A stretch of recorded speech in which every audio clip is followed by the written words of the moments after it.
Jaclyn Hofmann, and I'm the director of the production. Cool. I have been here since my apprenticeship, which was 2009-2010.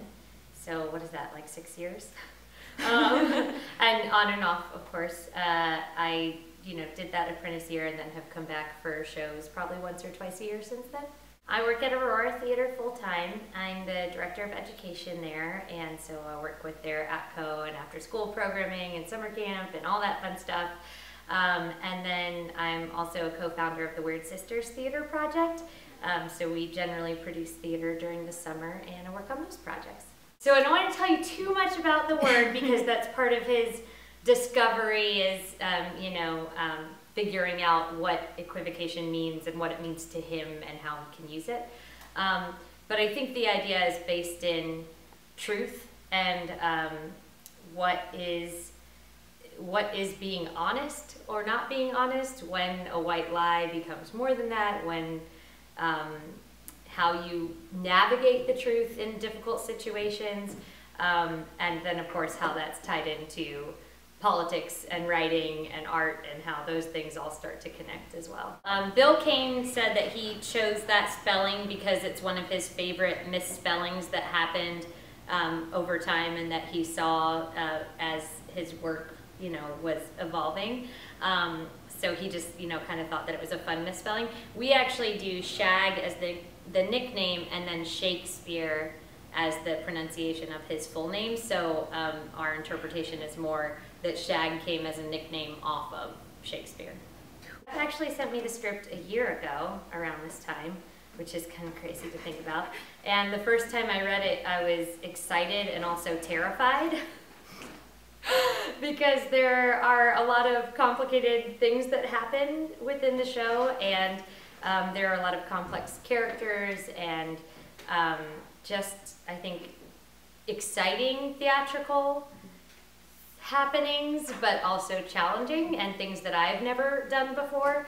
So all of that was a little scary, but scary in a good way, in the way of, I want to try that and I want to see what happens. The script is definitely part fact, part fiction. There is a lot of dramatization of the historical facts that are in there. So I think you definitely get a little bit of history, but I think what you get beyond that is just kind of a glimpse into maybe what it was like to work during that time period in the Globe with Shakespeare and his fellow players. And I think that's something really fun for the audiences, especially if you have seen a bit of Shakespeare's work before. There's a little bit of his work sprinkled into the play. But also, and of course this is Bill Kane's imagination of what it might have been like, but I think there is truth in that too, and so you get to see a little bit of, maybe how they work together, or how these pieces started out and started being drummed up. It's awesome!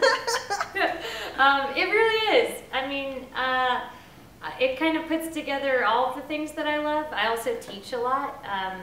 And so I started as an actor and then started teaching and then started directing, and I feel like directing kind of combines all of the loves. I am working on Project Baby Ollie. Right after we close this, I start working with our apprentices at Aurora on their showcase. I direct their final pieces. So I'll be doing that through May, and then in June, hopefully Oliver will be here, so I'm gonna focus on that for a little while, and then the next thing that I'm directing is not until the fall. I think that you should not miss this one because it's gonna be exciting. It has an incredible cast, and it involves every aspect of theater that you could possibly want to see on the stage in 2.5 hours.